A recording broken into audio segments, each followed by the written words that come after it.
designed to embody the forces of an entire species. Now, Buffy must face the ultimate evil. You have a plan? I am the plan. A battle that will unlock powers she's never known. An all-new Buffy.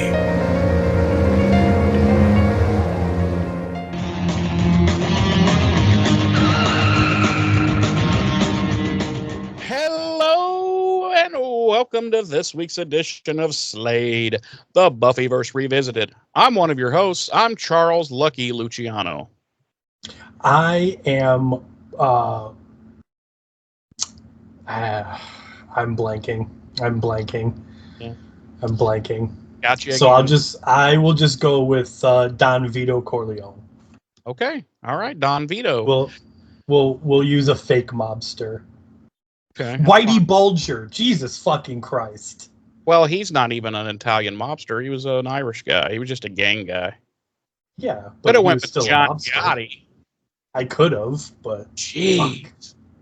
Anyway, this week we will be hopscotching into Season 4, Episode 21 of Buffy, the penultimate episode of Season 4, Primeval.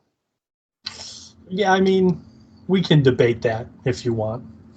Well, I mean, just purely based on numerical values, it is the penultimate episode. Right, but in all actuality, this Yeah. is the season 4 finale for all For- practical, for all Well, intents and purposes. we I will mean, this this, debate that.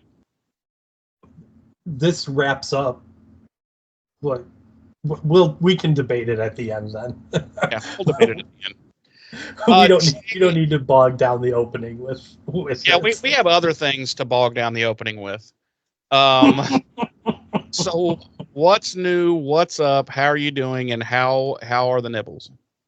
I'm all right. Everything's fine. Nothing too terribly new or exciting. Nipples are fine. So yeah. The audience would like to know, when do we get to meet the new Mrs. James P. Mayberry? I don't. Well, for one, she's not Mrs. James P. Mayberry. Oh, you haven't made an honest woman of her yet. But I don't know. That'll be her call.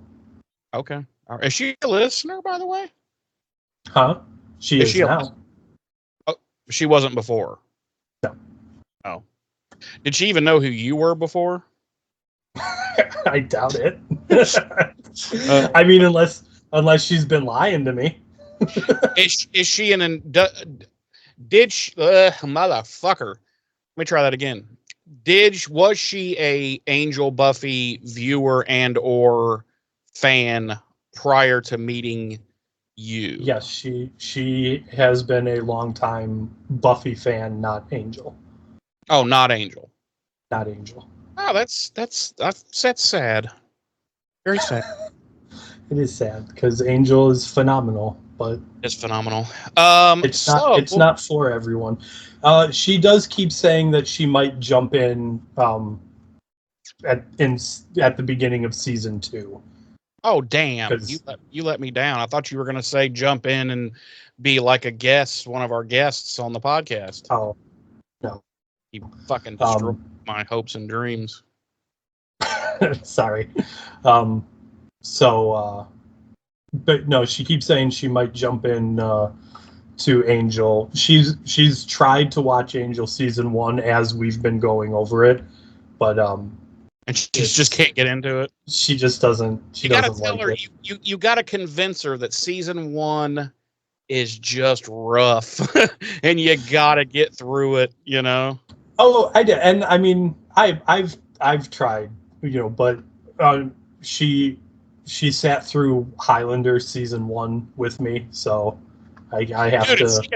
if she can make it through Highlander season 1, she can make anything. And I have a special place for Highlander season 1 in my heart, but realistically, if you can make it through that first season of Highlander, you can watch anything.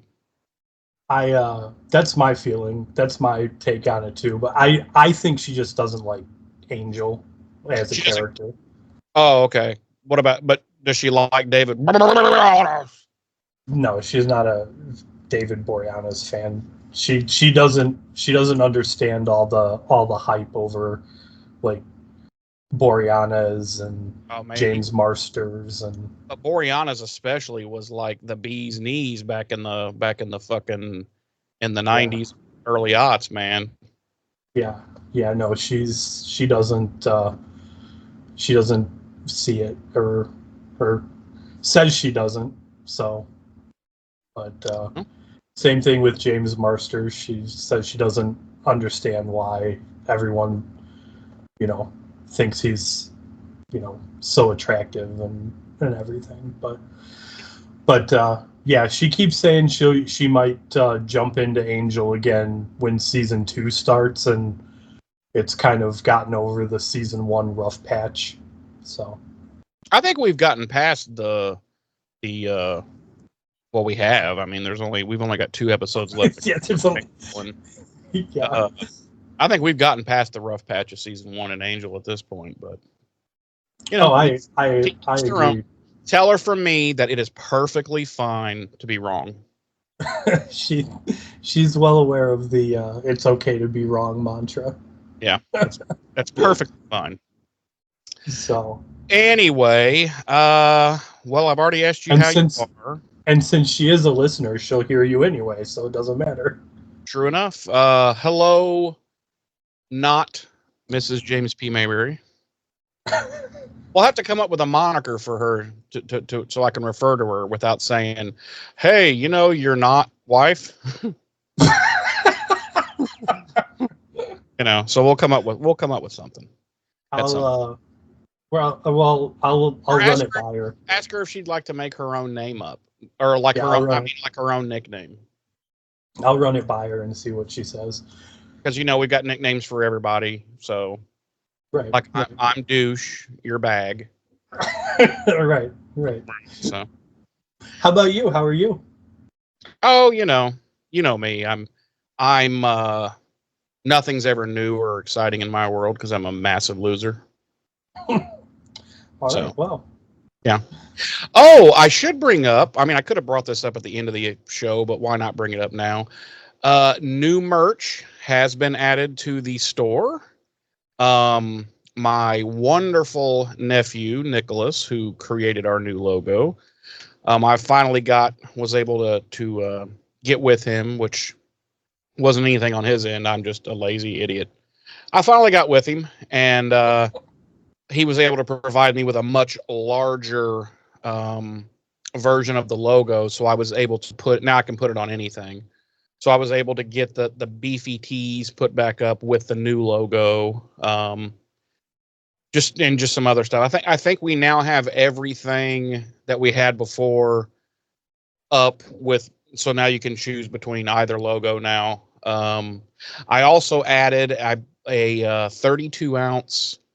I had a special request for a 32 ounce sized tumbler, and Printify actually only offers one 32 ounce, and it's stainless steel. So, but the logo does go on there, and it does look pretty cool. So I threw that up, and nice. But yeah, so the store is updated, and if there's any other, go ahead. I like that we're getting special requests for things. Yeah, it's pretty dope.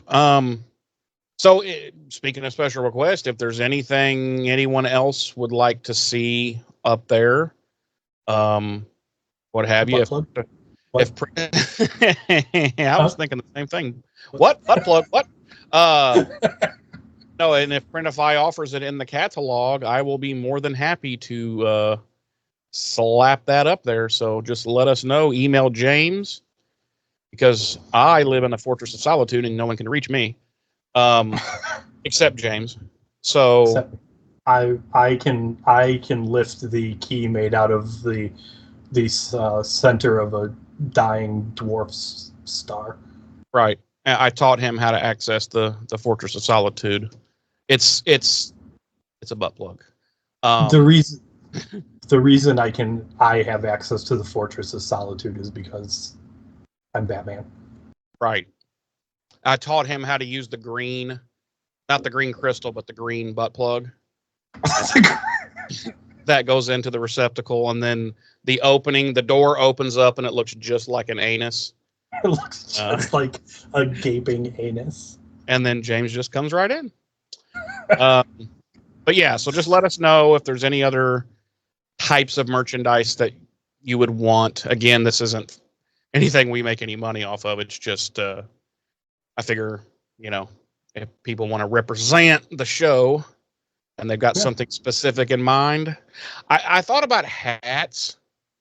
But I'll be honest. I'm talking like baseball style hats. Mm-hmm. Not a big fan of what Printify offers. They offer the baseball hat they offer. It looks like a regular baseball hat, but then on the front is this, like, it looks like about an inch thick patch on it. And that's like where you'll have the logo at. And it just looks kind of derpy to me. And I'm like, no one's going to want, no one will want this. They I kind of wish they did have better hats, because the girlfriend is a fan of hats. Like, not necessarily wearing them, but she, like, when I wear them, like, she likes it. Well, how does she feel about Gilligan?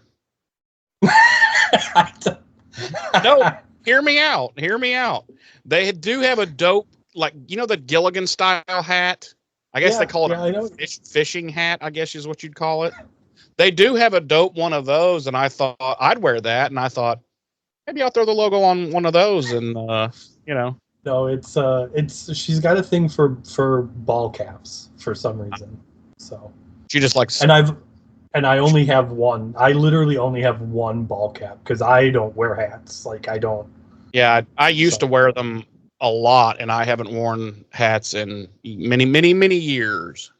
Yeah, I literally only have one, and I bought it in Italy because I was in Italy, and I was like, I have to buy something to take back with me, right? You didn't buy a butt plug? I did not buy an Italian. Can you imagine an Italian butt plug? It would have been tomato flavored. Tomato and basil. Yeah. Oh, but anyway, yeah, that's it. The store's been updated. But yeah, I'll go ahead and kick it to you if you want to sizzle us up some of them delicious dates and deets. Let's do that then. As previously stated, we will be hopscotching into Buffy the Vampire Slayer Season 4, Episode 21, our 77th episode of the series overall, Primeval. Our episode director this week is James A. Contner, and our episode credited writer is David Fury. Our original air date was May 16th, 2000 on the now-defunct WB network. Our Nielsen rating for this episode when it originally aired was 3.4 million households, ranking it 78th out of the 122 network primetime shows airing that week, and third out of the 16 primetime shows airing on the WB for the week. Our regular cast, as always, includes Sarah Michelle Gellar as Buffy, Nicholas Brendan as Xander, Allison Hannigan as Willow, Anthony Stewart Head as Giles, James Marsters as Spike, and Mark Blucas as Riley. Our guest stars this week include Leonard Roberts as Forrest, Amber Benson as Tara, Bailey Chase as Graham, Jack Steelan as Dr. Engelman, Connor O'Farrell as Colonel McNamara, George Hertzberg as Adam, Emma Caulfield as Anya, Lindsay Krause as Maggie Walsh, Bob Fimiani as Mr. Ward, and Jordi Villasuizo as Dixon. My episode synopsis this week reads, Buffy's estrangement from her friends threatens the prevention of Adam's plan to design a master race of human-demon hybrids. Well, I think I'm going to have to give it to you this week. I think yours is probably going to be better. Yeah. Mine reads, having gained control of Riley's mind, Adam sets in motion his plot to create an army of unstoppable soldiers and destroy the initiative. I think yours is just a little more spicy. So it's a little more spicy. It's better. It's a little spicier. Yeah. A little spicy. little spicy. I agree. You win this week. Yeah, thank you. So we, of course, have our previously on Buffy recap, which leads us into Buffy searching for Riley. And as she's looking for Riley, we cut to Riley, who is with Adam in Adam's secret lair, as we saw at the end of the previous episode. And he keeps referring to Riley as his brother, and proceeds to tell Riley that Professor Walsh put a behavior modification chip in him, and that he's activated it. And Riley is all intent that, you know, they'll stop Adam and this and that. And Adam tells Riley to sit, and Riley dutifully obeys and sits. And Adam is basically like, you're about to have a shit ton of power, and I think you're going to like it. And that's our cold open. Yeah, and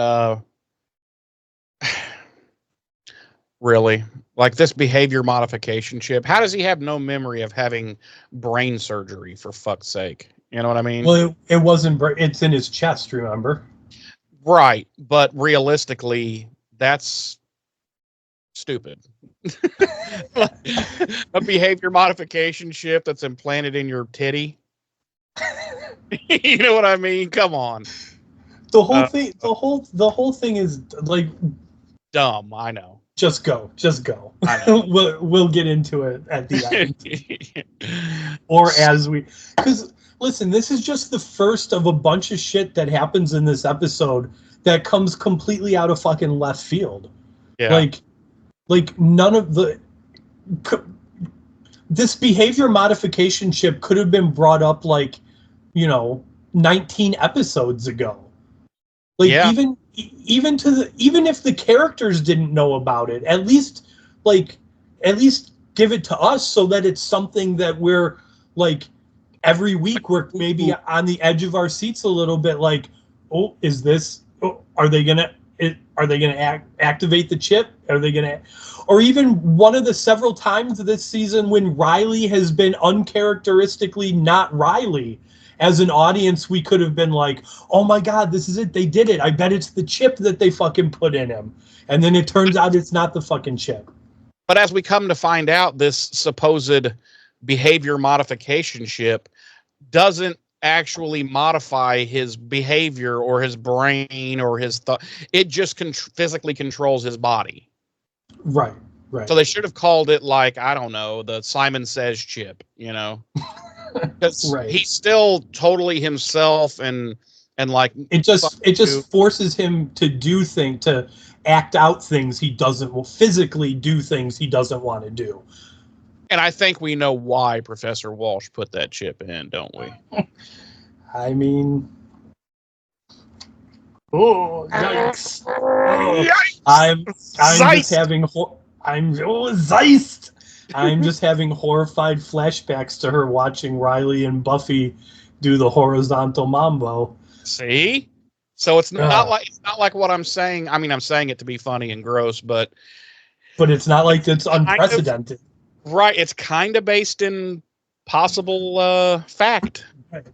It's not like there isn't a precedent set for the fact that could be true. She's like, Riley, never mind. I'm just not even going to do it. I'm not going to do it. So Professor Walsh saw Riley for the first time, and she was like, Riley, more like ride me. Riley, you mean huge schlongly? I mean, you know what I mean. So we come back, and Spike has now entered quite uninvitedly into the lair, and he's like, okay, get this fucking chip out of my dome piece. And Adam's like, yeah, you haven't really done what I wanted you to do. And Spike's like, uh-huh. And Adam's like, nuh-uh. And they do that for 10 minutes. It's crazy.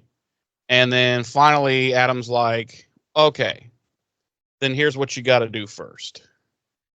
Have you noticed how Adam keeps moving the goalposts back constantly on this chip removal thing? Well, yeah, of course, because Spike was a fucking moron to trust Adam in the first place. Right, exactly. So he's like, you have to draw Buffy. You have to get Buffy to come here to the initiative. And if you do that, then you will have met, your end of the deal, and I'll remove the chip.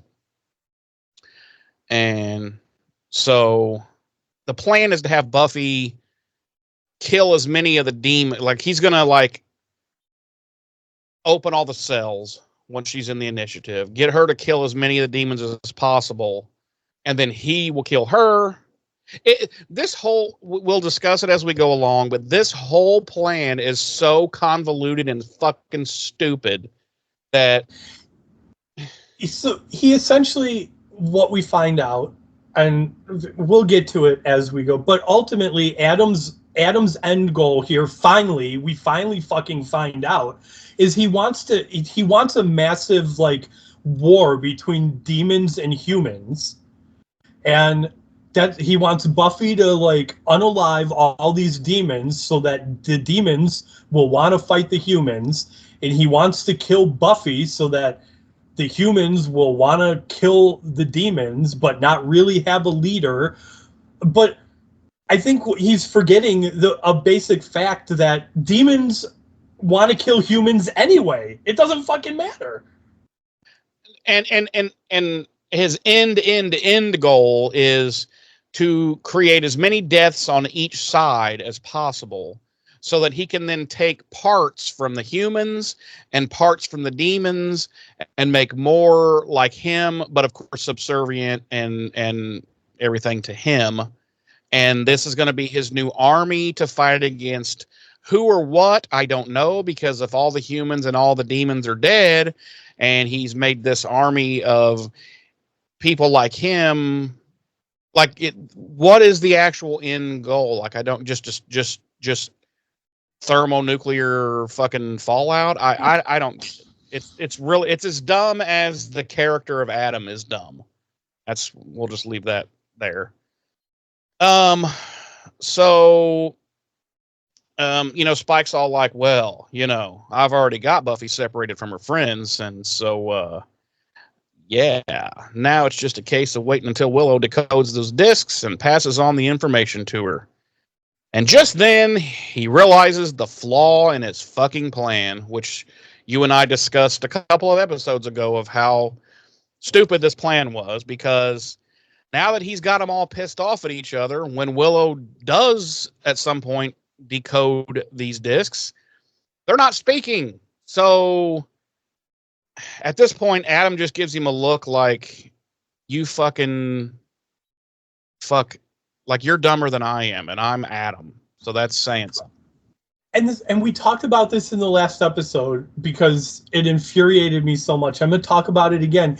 Adam has no fucking, he has no right. He is right now in this, he is completely you fucked up, Spike. And yeah. Spike's like, oh, I can fix it. Spike did not fuck up. Adam fucked up. Yeah. Because Adam from the get-go should have been like, well, that's not going to work, Spike, because ultimately I need Willow to get information to Buffy to get Buffy here. And Adam did. You know what it's like? It's like you said when we talked about this in the previous episode. It's like the writer from this episode thought the last episode was just complete trash, and this is his way of being like, you were fucking dumb for writing what you wrote. Well, it reminds me of the new, I don't want to go off in the weeds here, but it kind of reminds me of the new, the Star Wars sequels. As we all know, they were hot trash, and how from each one of them with a different director / overlord shit on the one before it. And because, for whatever reasons, it reminds me of that. It's like, and then it's also like nobody ever got their heads together and was like, here's the villain. Here's his overall fucking, this is what he wants to accomplish. Here's how we're going to get there. Now go ahead and add in whatever you want to your episodes. It was just like each director and each writer was like, okay, I'm going to do this because fuck it. Why do I care? You know? And it's, Right. Isn't Adam the one who actually said to Spike? Now, maybe I'm misremembering, but didn't he say to Spike, I want you to separate her from her friends? I don't remember. All I remember is that Adam was all gung-ho to go along with Spike's fucking plan when Spike told it to him.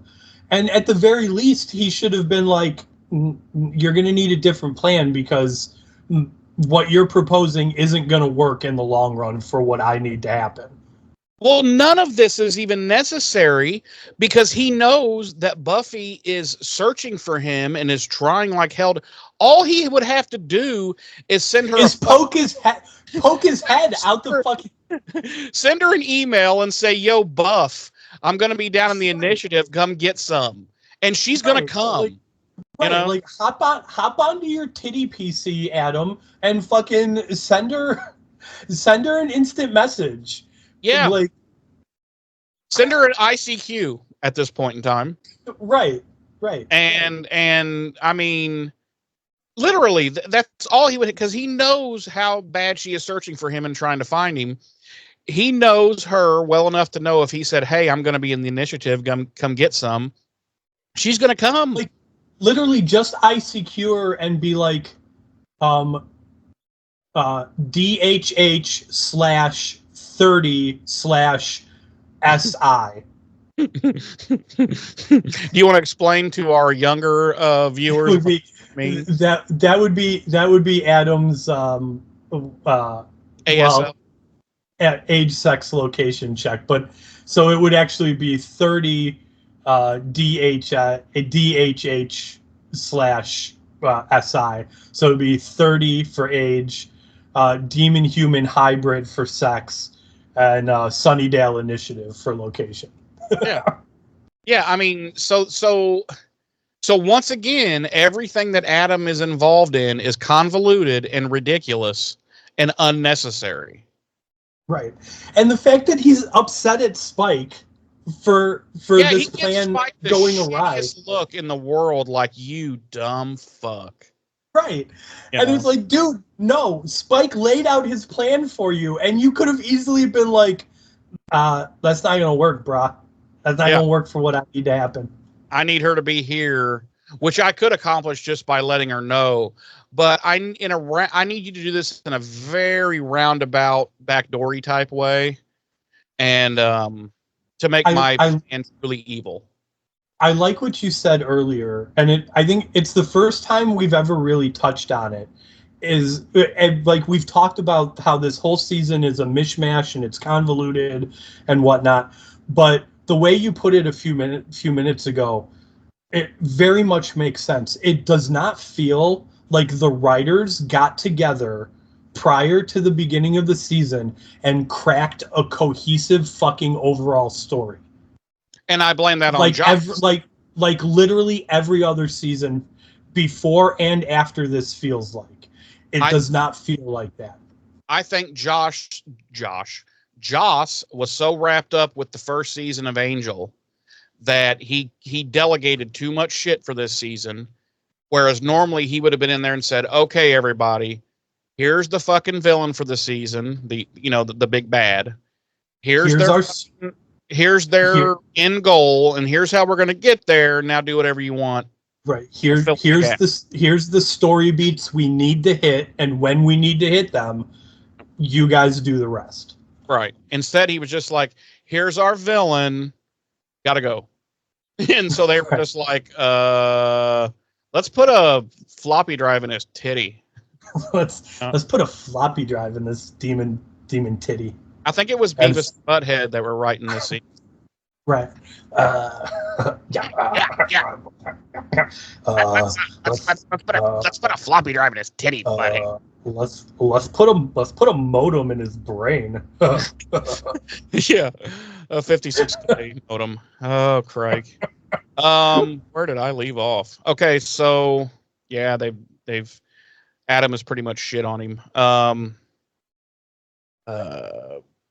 He Spike quickly fucks off like, oh, I can fix this, and he leaves. At this point, let's look at it from Adam's point of view, that he's done nothing wrong and Spike is an idiot.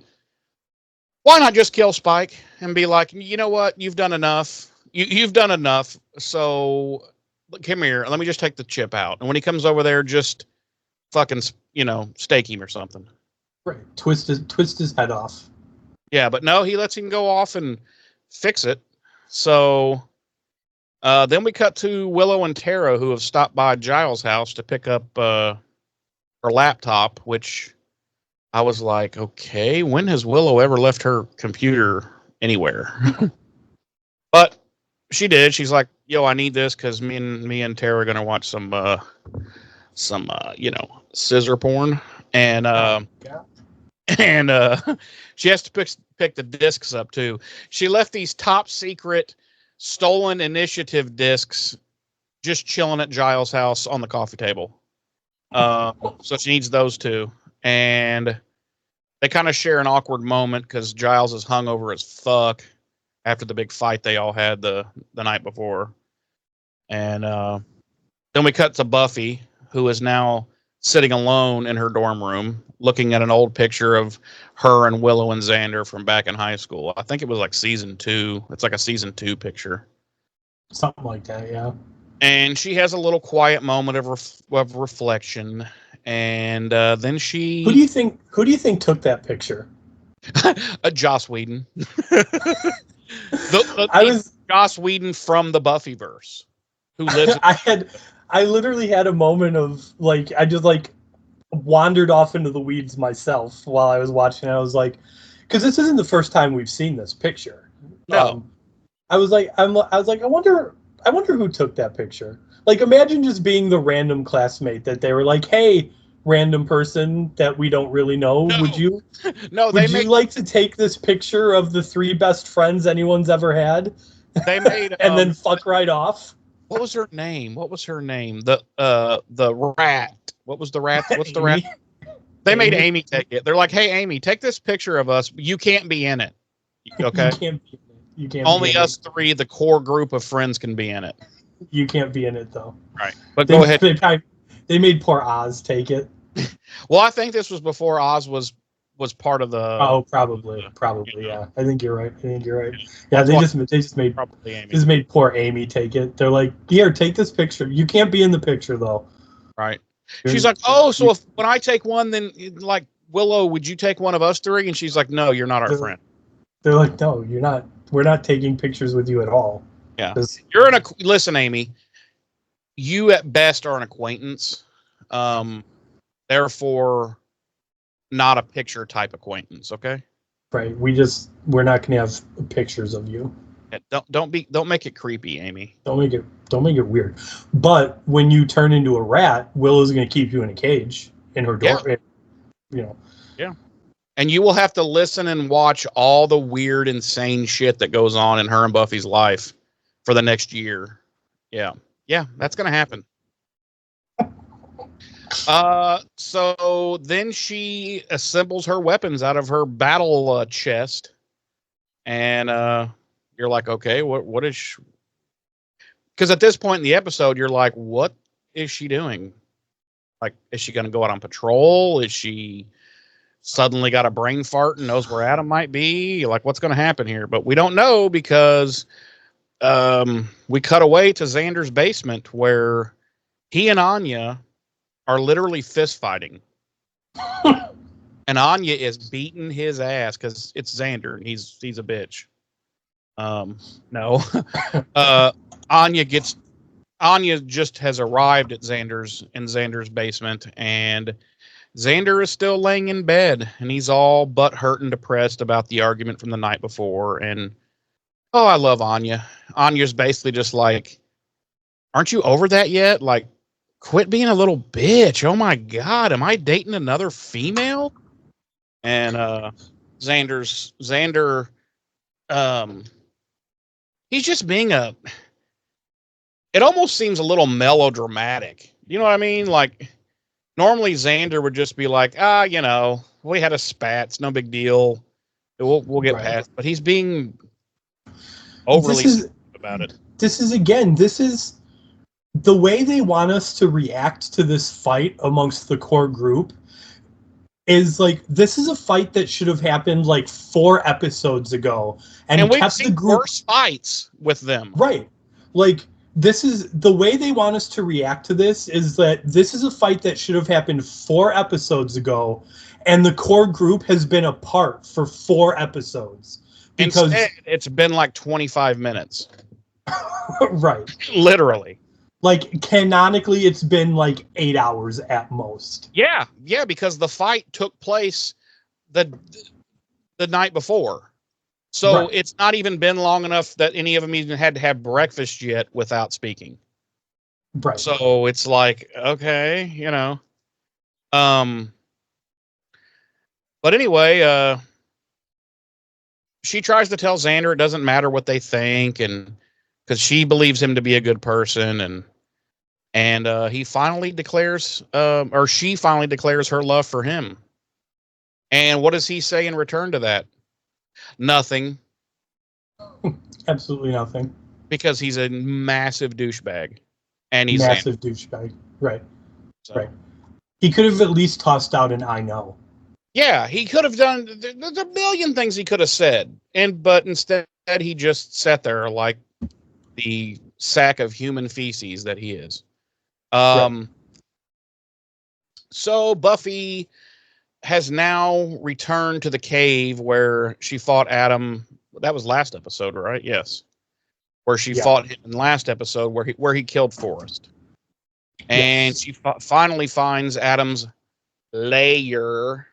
And no Adam. Adam's not there. He left a note, though, that said BRB. BRB. So she's... AFK BRB. Yeah, she's like, oh, okay, he'll BRB. I'll just chill for a minute. No, but meanwhile, Adam is leading Riley. If Adam had a MySpace page, what do you think is the song that would play when the page loaded up would be? Domo arigato, Mr. Roboto. That would be my guess.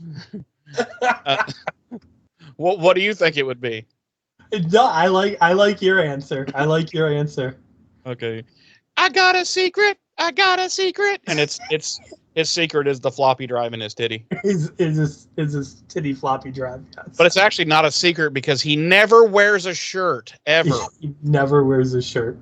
The 56K modem in his noggin is probably more of a secret than his titty drive. And what's even more of a secret is that if he opens up the panel on the other side of his head, what's revealed over there? A parallel port. It's completely fucking obsolete. He's got to have somewhere to plug in a printer. He can plug in a 90s or early 2000s printer or scanner into the side of its head. That's his secret. Yeah. Meanwhile, while Buffy has found his lair, I almost forgot parallel ports were a thing that existed. Right? Can you imagine before USB? And remember, parallel ports could be the biggest pain in the ass that you've ever dealt with. Yeah. Plug something into it's like, no, there's nothing plugged in. I'm like, I'm looking at it. It's plugged in. And it is plugged in. Stop lying to me. And the computer's like, unable to communicate on COM port 2 to printer.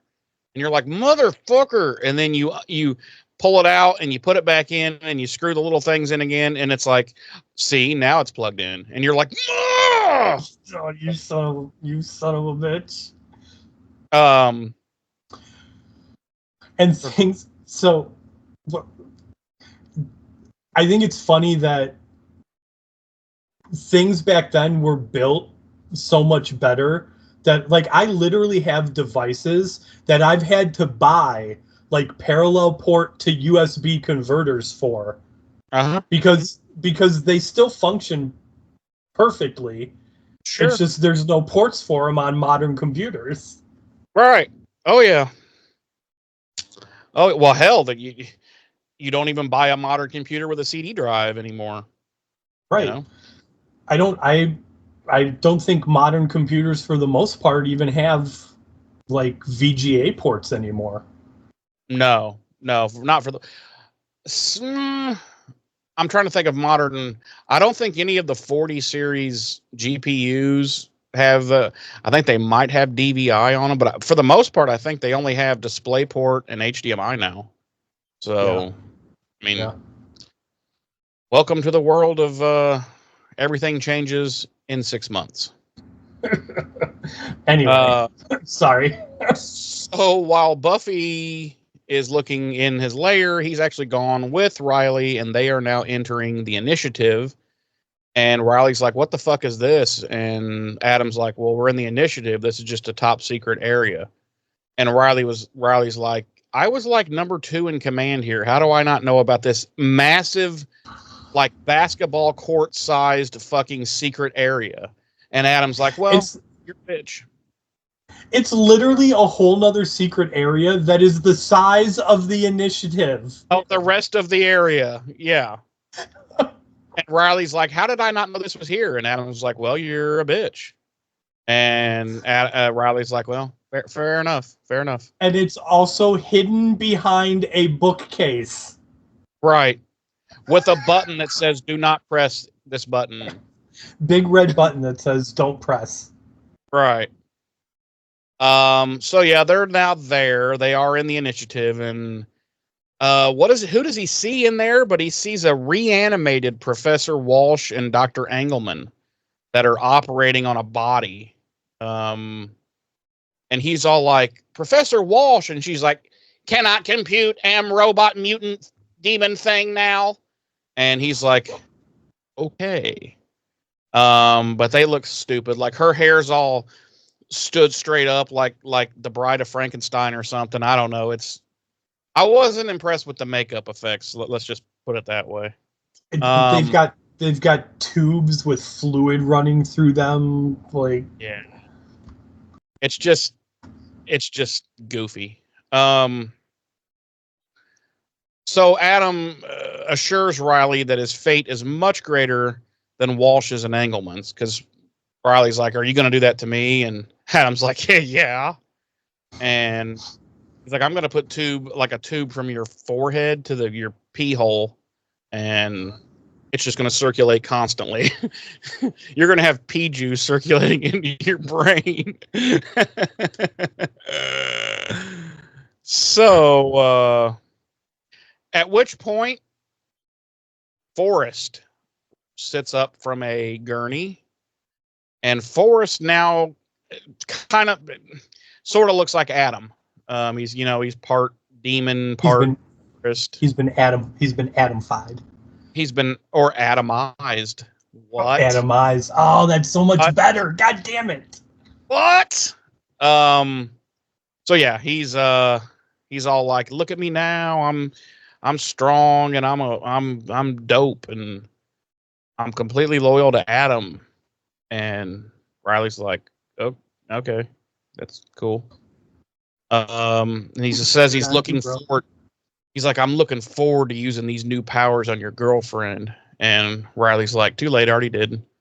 And Forrest is like, "Oh, you son of a bitch." Anyway, Buffy's still in the caves. After all this, you would think she would get there, find the lair. No Adam. Guess what? Adam's probably not here. Maybe I should fuck off. But no. She's waiting. She's waiting because he left a note that said BRB. That's right. AFK BRB. AFK BRB. And then who does she run into? Spike, who immediately asks about the information on the discs. Like, did you get that? Did you get that whole disc thing done? And Buffy's like, "Well, they haven't been decoded yet." And Spike's all like, "Well, even though you had a falling out, they should still concentrate on those discs." And that's when Buffy realizes this motherfucker wasn't even around for us having a quote unquote falling out. So how would he know? And then we cut to Willow, who actually is getting closer to decoding the discs in Tara's dorm room. But then they just start basically decoding themselves and spitting out information about the 314 project. And so I'm like, why didn't Adam just do this? It's just such a dumb plan, James. It's so fucking dumb. I know, dude. Why did he encode the discs to start with? Why didn't he just, when they went, because he set it up to let them break in there and get the discs. Why not just let them get the discs? They're not encoded. And then they just immediately find out. They go, he's already there. Boom, we could have knocked this out a few days ago. You know? Anyway, soon after, Buffy, Willow, and Giles and Xander, they meet up at the UC Sunnydale campus. And Anya and Tara have decided they're going to stay the fuck out of it. They want nothing to do with this insanity. So Buffy kind of explains to them that Spike, she basically breaks it down. Listen, fucking Spike instigated all this. He set all this up for us to fight with each other. Spreading rumors to one of us that the other one was spreading rumors to the other one, to the other one, to the other one. So, you know, let's quit being bitches here. They all kind of agree and they put it behind them. So that took all of, 5 minutes to resolve this horrible falling out that they've had that lasted until lunchtime almost. It's been approximately 12 hours. Yeah, literally. They had to have one meal separate that day.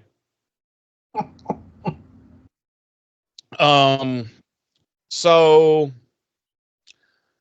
Buffy figures out that Adam's planning on. I'm not even gonna get into it, but she figures out that Adam's planning on releasing demons in the initiative to kill the soldiers, and that he's using Spike to lure her in there to get involved and to kill some demons. Because she realizes it'll leave him with all kinds of parts to make these human demon hybrids. How she figured all this out, who knows? Who cares? Because it's so stupid. But she just had a Mensa moment and put the whole fucking plan together. Xander asks if Adam's worried about Buffy getting in the way of his plan, and for some reason now Buffy's like realizes Adam may be too powerful to even be scared of her. And I'm like, you think? He has kicked your ass, was it twice now or 3 times now? Right. Like he's literally just housed you 2 or 3 times without even with using one arm to just give you demon bitch slappings. So we cut back to the secret initiative lab, and Riley is now sitting in a chair, and he's bound to the chair. And I'm like, wait. Why do we need to bind him to the chair if he's got this fucking chip in his boobie that's controlling him, and he can't do anything without your permission? Right. But suddenly it's become important that we bind him. And Professor Walsh is preparing him for his operation to what we would assume would be to basically make him like Adam, I guess.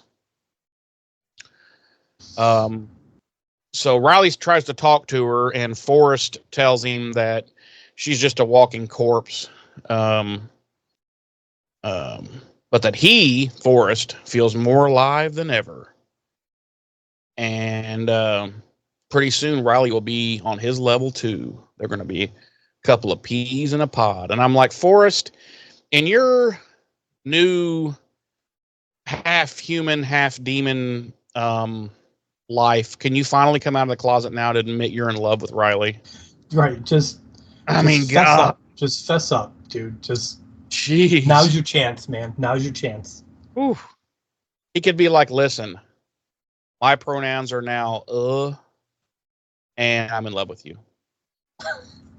And it would he'd be like, listen, Bupkis, I've wanted a taste of that corn-fed hide. I want a taste of that corn cob since I first met you.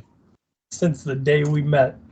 And Riley's like, dude, Oh. have you looked in the mirror lately? Like, you're half green, and you're like, yeah, it's not gonna happen.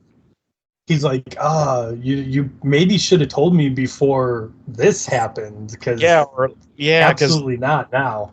Maybe Buffy and I and you could have, we could have done what college kids do, we could have got a little ridiculous. So Riley tries to tell him that they're never going to be able to control him and blah, blah, blah. And just then Professor Walsh injects him with some type of clear liquid, which is clearly urine. That's the first step in turning them into this demon, half human, half demon thing, is they got to be injected with pee. But only pee from someone who's extremely well hydrated. That's why it's clear. Right, that's why it's clear. This person drinks an unbelievable amount of water. It's, he just, like a gallon an hour. So, back at Giles' house, the Scoobies are all together there, and what's happening, AJ? Fuck all, Jeremy. Fuck all. That's what's happening. Well, the thing I love about this scene is when they just kind of magically figure out. Well, I shouldn't say magically figure out, but they start talking about Adam's power core, and I'll let you handle it. But it's. So they're back at Giles's sweet play pad, and they're trying to figure out how they're going to bring Adam down. And Buffy's all like, he's powered by this uranium core. And of course, no one's sure how that's supposed to help them. And Willow's like, well, we could cast a spell to paralyze Adam. And she's like, but it has to be recited in Sumerian, and it has to be done by an accomplished witch that's, close to Adam. And then Xander, of course, pulls a Xander, and he's like, basically like, well, maybe we could all combine with Buffy, and then, she'd have the Slayer powers and Willow's magic expertise and Giles's linguistic skills, and kind of to everyone's surprise, including us, the audience, Giles is like, that's a great idea, Xander. And then everybody's like, but what does she get from combining with you? And he's like, well, I know a lot about porn. And and they're just like, okay.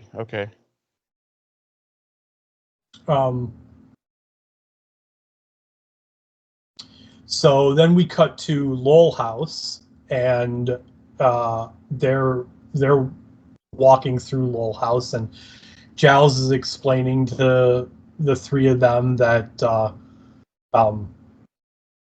enjoining spell might be powerful enough to defeat Adam, but it's also extremely dangerous. And Buffy tells everyone to be ready, but she's also like, we're not sneaking into the initiative this time, and she breaks the mirror that hides the elevator from the frat down into the initiative.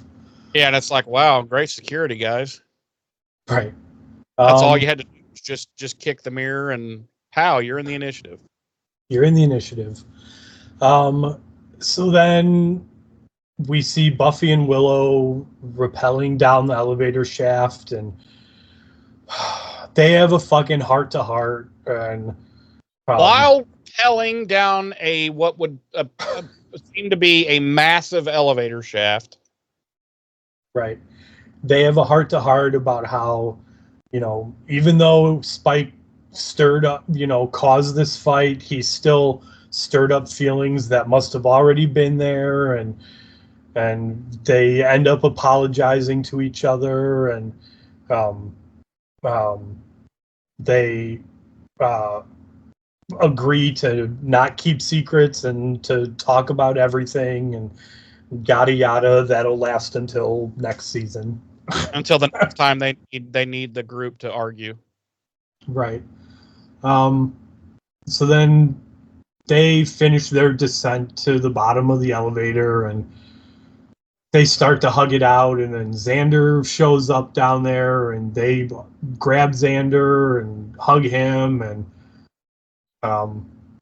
he's immediately trying to cop feels, and they're all. So I happened to look at the script for this one, and the script says that for the first time in a long time, they're all happy to be together. Like, what? Like, what? When what? Like, what? That's never come across on screen. Maybe that was their intentions, but it's never come across on screen. Right. Like I have not once this season when they've been together have I gotten the impression that they're not happy to be together. Yeah, because if they were, they just wouldn't have been together. Right. So anyway, they reaffirm their friendship, yada yada yada. They get matching tattoos that say "Live, Laugh, Love." Live, laugh, slay. So yeah, they reaffirm their friendships and say that they're ready for the fight, and Buffy pries open the doors, and standing there waiting for them is a shit ton of initiative soldiers with guns, and Adam and Spike are watching them all getting escorted through the initiative on some sort of CCTV, and Spike thinks he's about to get his chip removed, but Adam's angry that Buffy's friends are still with her, which again just contradicts the beginning of this episode. Once again.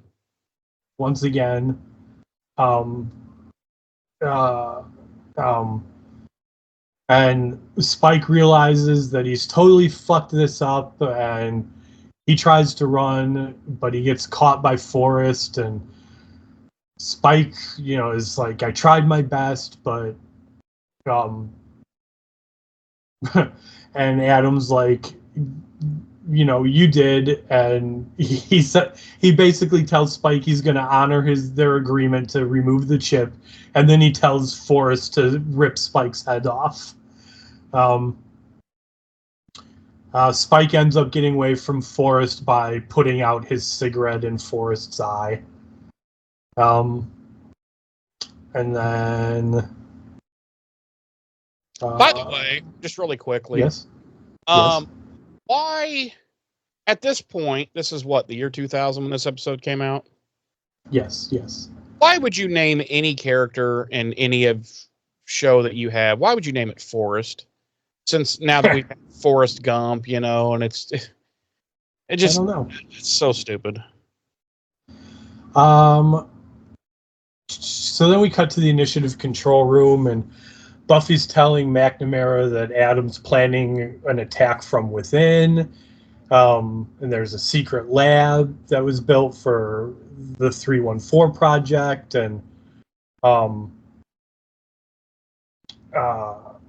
but McNamara just thinks that they're crazy, and at that point the power goes out, and one of the soldiers tells them all that the backup generators aren't turning on, and they're all locked in there, and we see that from the secret control room, Adam opens all the demon containment units, and Buffy tries to get McNamara to let her go, so he can escape with his men, but he orders his men to help him get to the armory and keep Buffy and the rest of the gang under arrest. And of course, Buffy immediately knocks the soldiers out, and Willow takes up shop there at the control console. So they're looking at the monitor, and they see this huge ass battle going on throughout the initiative, and there's demons massacring soldiers and initiative doctors and everything else, and Willow ends up finding the air duct system and sees that it supposedly leads to nowhere. But of course, Buffy surmises that they must lead to the secret lab.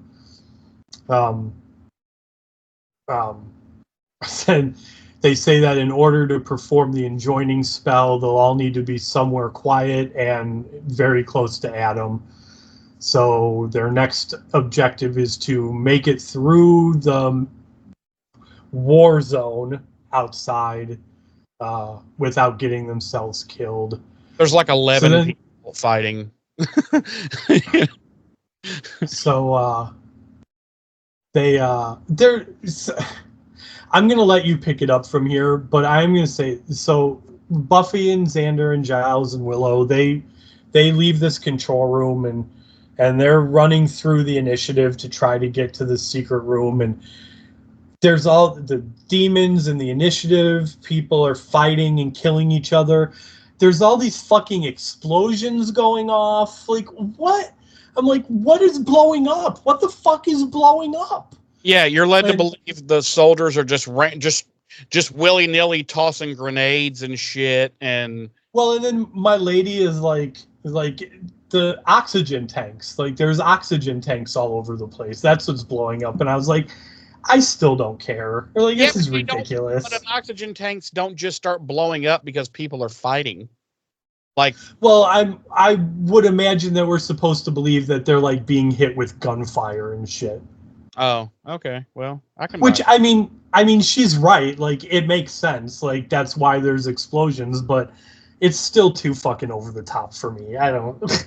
Especially when there's only like 11 people on the screen, but you're supposed to suspend disbelief and imagine that there's just hundreds and hundreds of them just massacring each other. Right. So they finally go ahead and pick it up. They finally make it to the secret door that leads into the new lair, and Buffy pauses at the door and tells Willow to barricade the door behind her when she goes in. Don't let anybody in or out. And Willow's like, "Oh yeah, I'll if a massive horde of demons or soldiers come, I'll just tell them no, they're not allowed in." Buffy's like, "Good job." Xander tells Buffy that he's still uneasy about her going in there alone, but Buffy assures him that with the spell, if they pull off the spell, she won't be in there alone. And with that, Buffy fucks off and goes in. And Willow immediately barricades the door, and she's like, "Well, never gonna see that bitch again. She dead." And then they all just leave. They're like, "Fuck it, we're saving ourselves." They're like, we're not even gonna worry about this spell. Fuck this spell. We're getting the fuck out of Sunnydale. Enough is enough at this point. We've had enough. We've killed a 20 million year old vampire lord. We've killed a giant snake demon. You know what? Fuck this guy. Fuck this fucking titty floppy drive guy. We're leaving. Willow's like, I should have fucking gone to Harvard. Yeah, she's like, I can't believe I turned down Harvard, Princeton, and Yale to go to UC fucking Sunnydale. So anyway, of course, Buffy immediately finds Riley bound to his chair. And she's like, "What the fuck are you doing? What the fuck is going on?" And he's like, "Yeah, I've joined Adam." No, he can't talk. He can't speak. Apparently, Adam has told his titty chip no words are allowed. So he has to speak into the titty chip. He's like, "You cannot talk."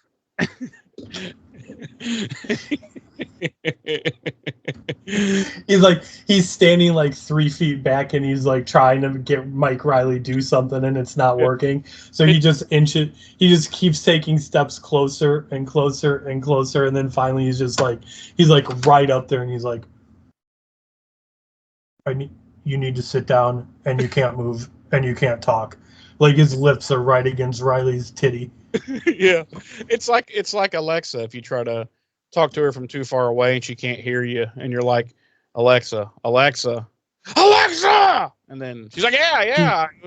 I don't have that. Like, my Google Home hears me if I fucking whisper.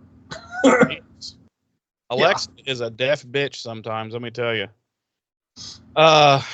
Let's see, where did I leave off? Yeah, so he can't speak, and she's like, well, fuck, fine, don't talk to me. And then Adam, we're breaking up. Yeah, Adam reveals himself from the shadows and tells Forrest and Zombie Walsh and Engelman to kill Buffy. And so a fracas breaks out, and Forrest just immediately kills Buffy, no problem. And that's the episode. This episode. That's the end of the episode and the end of Buffy. Thank you for joining us. It's been a great run, everybody. Now they start having their fight. But she's having trouble because now he's like kind of like Adam. So whereas before she could house Forrest in 15 seconds, now she's having a lot of trouble.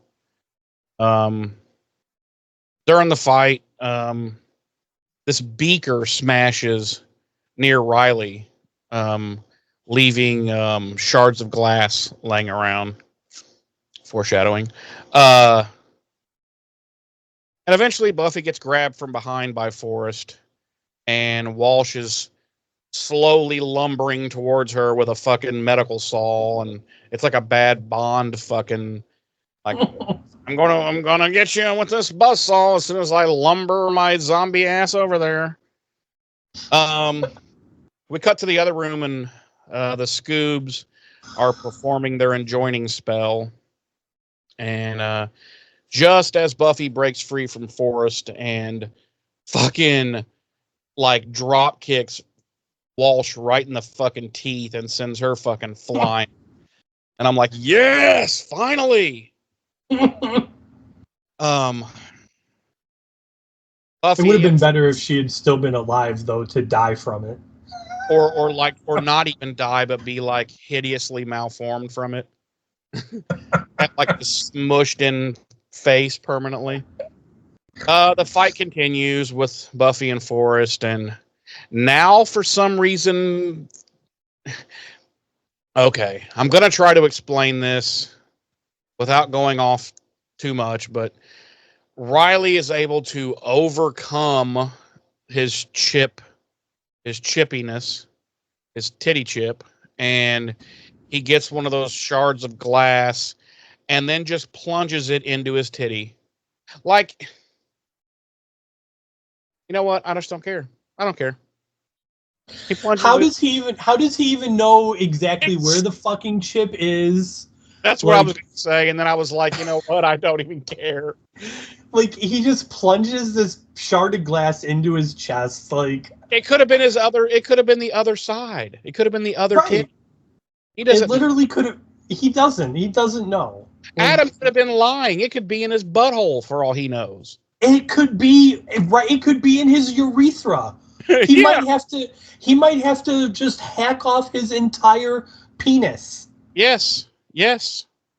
But whatever. He plunges the glass in, and painfully just starts fucking just cutting himself open. Like, it's like there would be so much blood, dude. Like, he would probably bleed out within like a minute. But there's just, some... Adam told his titty chip not to bleed. Yeah. Titty chip, you will not bleed.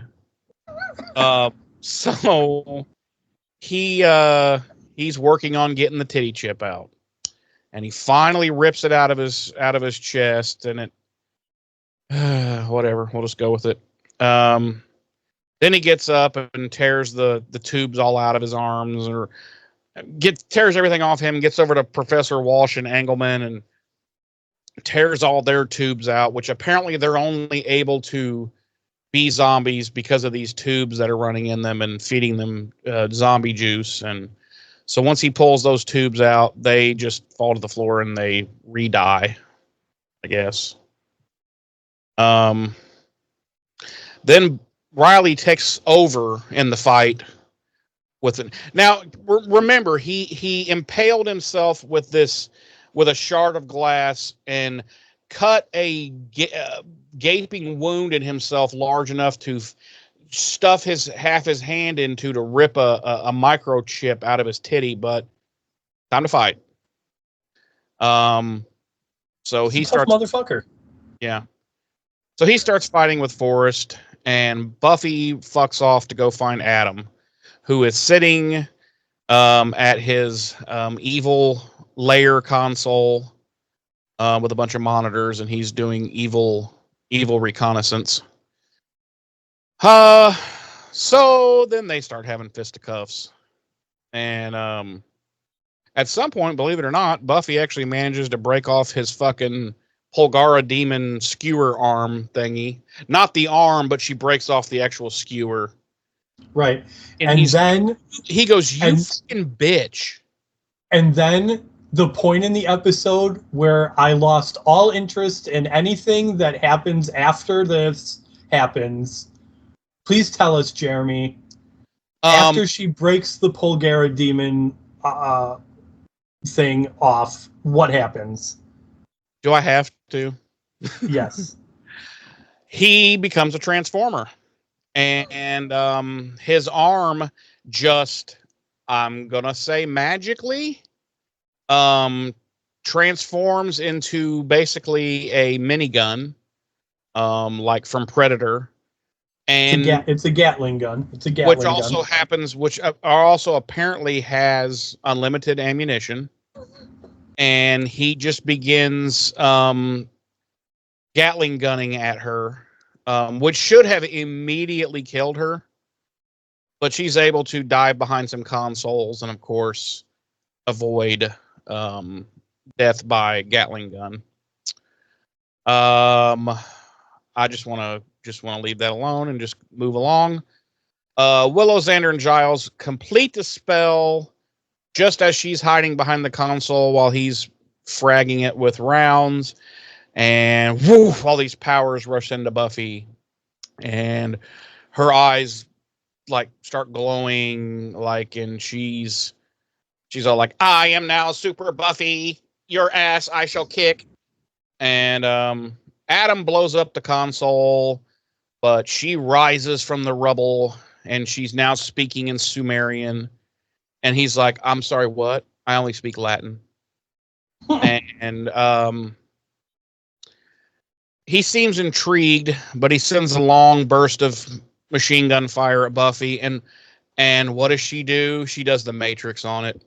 She holds up her hand, and like all the bullets stop, and she plucks one out of the air and like puts it in her nostril, and she's like, "Look, this isn't shit." And but then now he's starting to look scared. Adam is.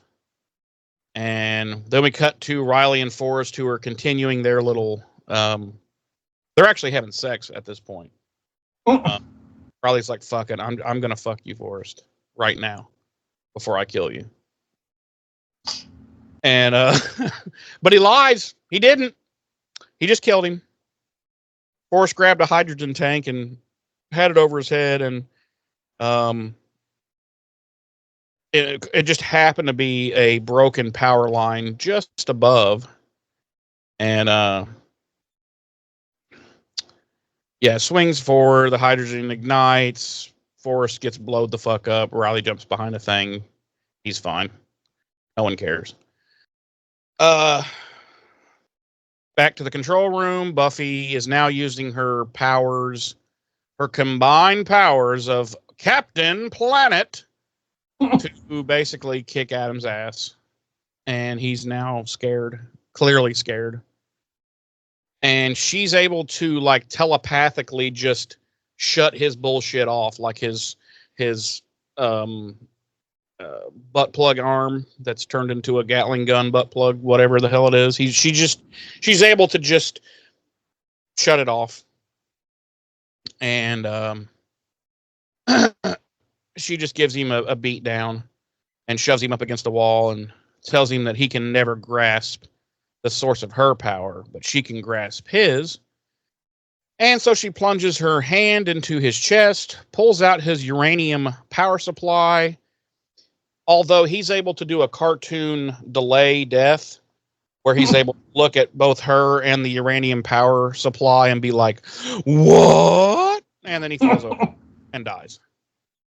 And she levitates the power supply with her hand and just dissolves it into thin air.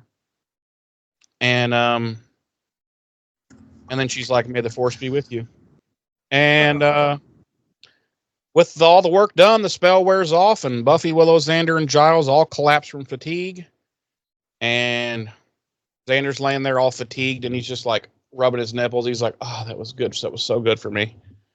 And a demon crashes through the barricaded door and almost gets to Willow, but Xander and Giles and Spike comes up from behind and snaps its neck.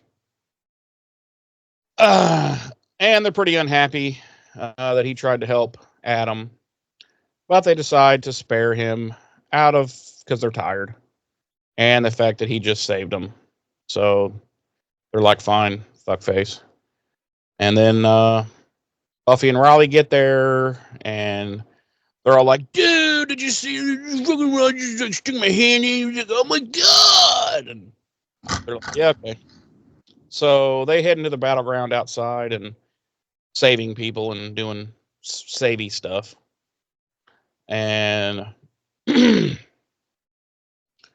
don't really see the rest of the battle, but Buffy, Riley, Xander, Giles, Willow, and Spike join up with the soldiers to finish off the deal. And with only 40% casualties amongst the initiative. So out of the 100 guys in the initiative, only 40 of them died. It's not too bad. Graham survived, but the Colonel's dead. What a shame. Nobody liked the Colonel anyway. Did anybody really like Graham? I mean, not so much that we disliked him, but did anybody just really even care about Graham? I mean, if I wouldn't have been sad if he had died. No.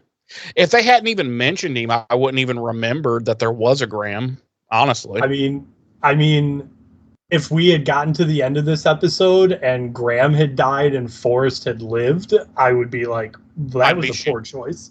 Yeah, I'd be shit. I'd be like, really? So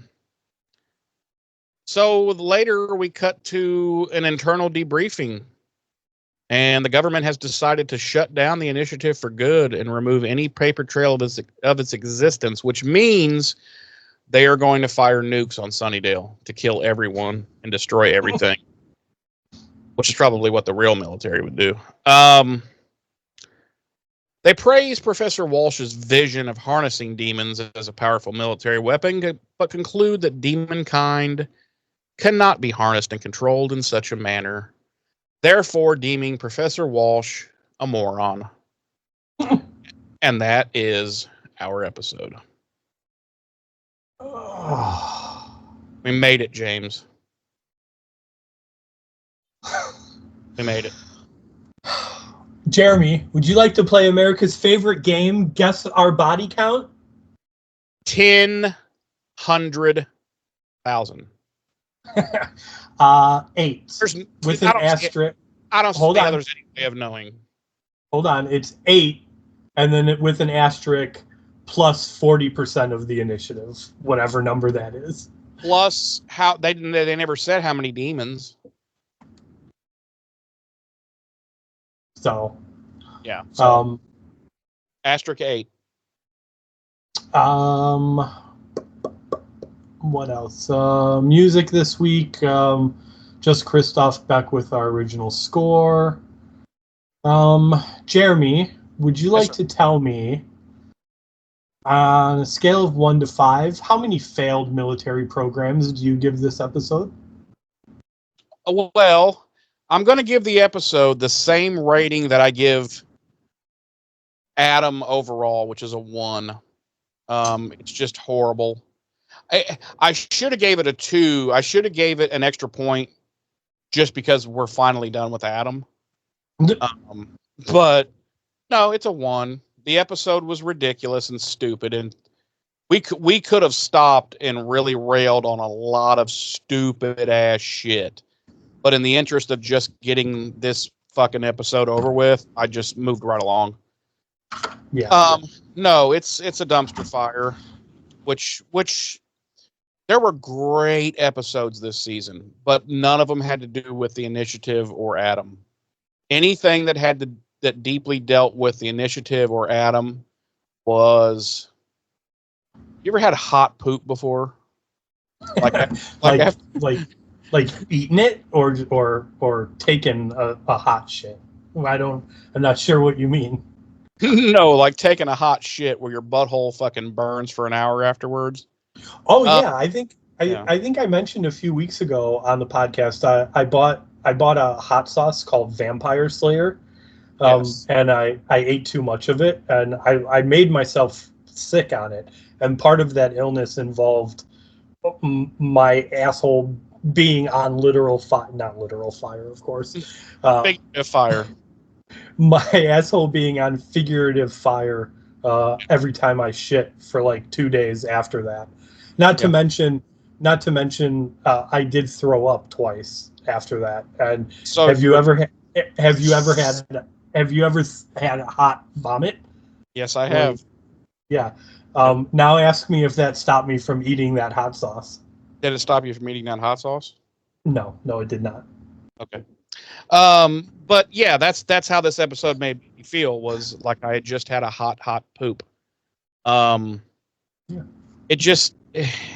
was just trash, and I don't need to go into deep depth or detail about why. I mean, it's, if you watched it, you know. But as I said, the one saving grace is that the worst part of the worst season of Buffy is now over. So, yay for that. And that's all I've got to say. James.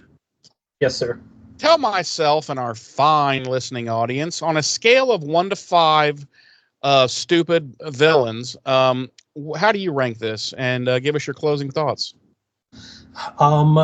I give this, and this might be the first time in 4 seasons that I've done this. This is a 0, dude. Oh, I didn't know we were allowed to go to zeros. Yeah, because we always say on a scale of 1 to 5. Right, and then if it's really good, we will go to a 6. And I've decided that really bad goes to a 0 now. Fair enough. This is the culmination of an overarching storyline that just was not cohesive from beginning to end. Again, you said it. You summed it up perfectly earlier in the podcast. As much as we've talked about everything being disjointed and things happening too quickly and things not happening at all and this and that, you really succinctly put it best.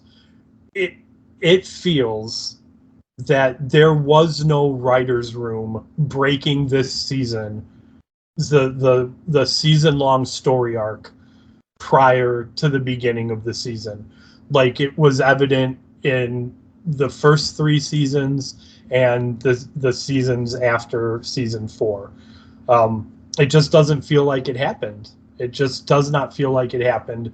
And listen, is season 4 still the worst season of Buffy? Yes. Does it have as many bad episodes as I went into this rewatch thinking that it did? No, honestly not. There is a lot of good stuff in this season on an episode by episode basis. Unfortunately, very, very little of it, if any, has anything to do with our overall story arc of the Initiative and the big bad Adam. But individually, standalone episodes, yes, there's a lot of good episodes in this season. So while it does maintain its status as the worst season of Buffy, I think that comes down to strictly in regards to the overall story arc and the overall big bad story being told. But I think individually there's a lot of good episodes in this season, which I was thankful for because, as everyone listening knows, and as I'm sure Jeremy you'll agree, when I started this season, I was dreading it. As was but, I, and you know this. Yeah, but and we've talked numerous times during the podcast that there aren't nearly as many bad episodes as we thought there were. Again, Well, that or it's just there are more good episodes than we remembered, and so right. it makes the season a lot more bearable than what I recall it being. Right. I think I had put in my mind, like, I was like, that season, the whole Adam Initiative thing was so dumb that I had just written this season off as something that shouldn't have happened to humankind. Right. Yeah. And yeah, that's exactly like what I just said. I think in regards to the Initiative and Adam and the overall season 4 story arc, it's terrible. But there are a lot of really good individual episodes in the season that deserve recognition. But yeah, it's a 0. Man, God, I hated every minute of this. And this is where we're going to debate this. Like, this, to me, this is the end of season 5. Like, logistically it's not. There's one more episode that is technically the season 4 finale. But to me, this is the finale of season 4 because this is the episode that wraps up all our major storylines. Restless is essentially a standalone episode. Well, this is where we'll debate. I would normally agree with you. However, what happens in Restless sort of carries over for the rest of the series. Well, yeah, for the rest of the series. Okay, but that doesn't have anything to do with the end of this season. If anything, Restless would have been more at home as the season premiere of season 5. I agree. I was going to say the same thing. They should have made this. Restless should have been the premiere of season 5. It would have been a great premiere episode, honestly. Because literally the only thing that carries over from season 4 into Restless, our season finale, is the fact that what happens in Restless is a direct result of this enjoining spell. Right, which continues to kind of, I don't want to give stuff away. But essentially what happens in Restless does set us up for season 4 and kind of beyond. You mean season 5? Or season 5 and kind of beyond. So it would have been much better placed as the premiere of season 5, in my opinion. Yeah, I mean, we'll probably never know, but I think somebody realized with season 4 how much of a failure it ended up being, and somebody was like, we've got to fucking pull the plug on this, on the Adam thing, seriously, I could totally believe that somebody was like, we got to pull the plug on this Adam thing, this Initiative thing. And they're like, well, but we got 2 more episodes. And whoever it was like, I don't give a fuck. End it. we will. And they might have said, listen, Restless might have been the idea for the season opener for season 5. And they might have said, you know what? We'll pull fucking the first episode from season 5 can be the end of this season. We'll write something else for the fucking season 5 opener. We got to end this shit now. So, because if you look at the ratings that you've been giving the last few weeks, they have not been great. And so somebody was probably like, it might have been Joss. He might have, coming to the end of Angel, he might have, took a closer look and been like, oh, okay, we got to call it a day on this. So who knows? Who cares? It's over. Thank our Lord and Savior Odin. Thank the All-Father. That's right. Jeremy. Yes, sir. Did you know that there's a BuffyRevisited.com? I did. You did. You did know. Yeah. Mm-hmm. I also knew that if you go to that website that you just mentioned, you will find links to our Facebook page for this very show, as well as links to our merch shit, and anything else you could possibly need for this show, including our email, buffyrevisited@gmail.com. Yeah. So yeah, I already knew all that. Oh, and also it'll also link you to our YouTube page where you can watch this very episode that's happening right now.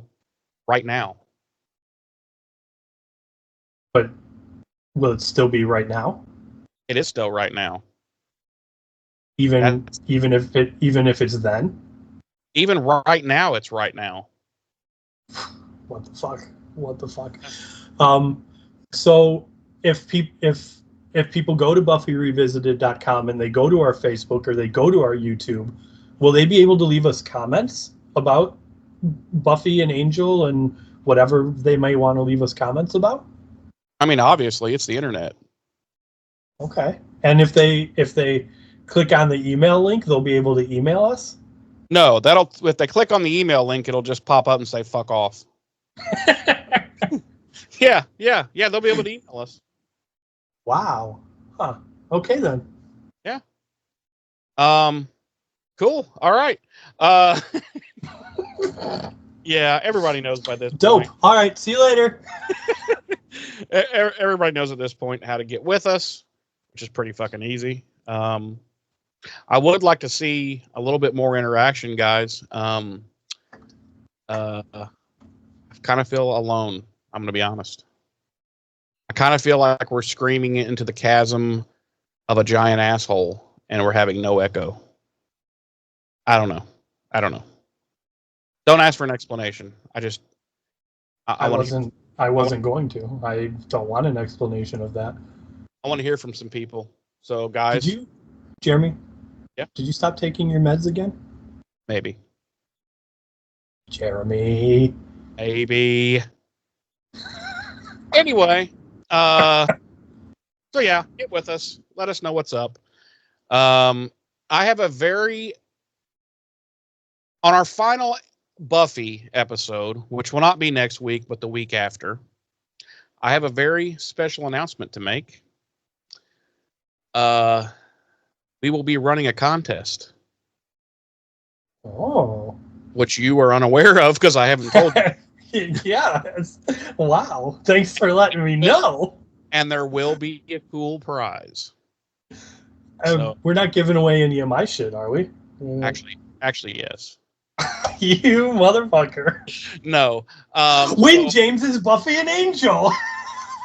So definitely tune in for the final episode of Buffy, and I will be announcing the contest, the rules, and the prize.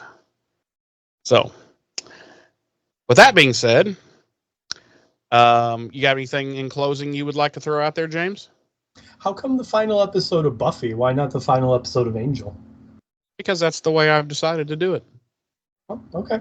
Right, I'm going to announce it in the final of both episodes, but Buffy will be the first final episode to air, so that's where it will be. The news will first be broken there.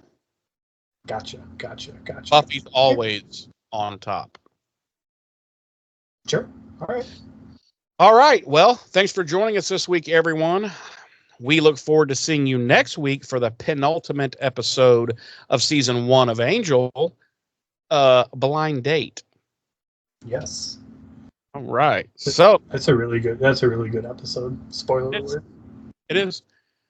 So with all that being said, I have been one of your hosts. I'm Jeremy. I'm your other host, James. Ta-ta.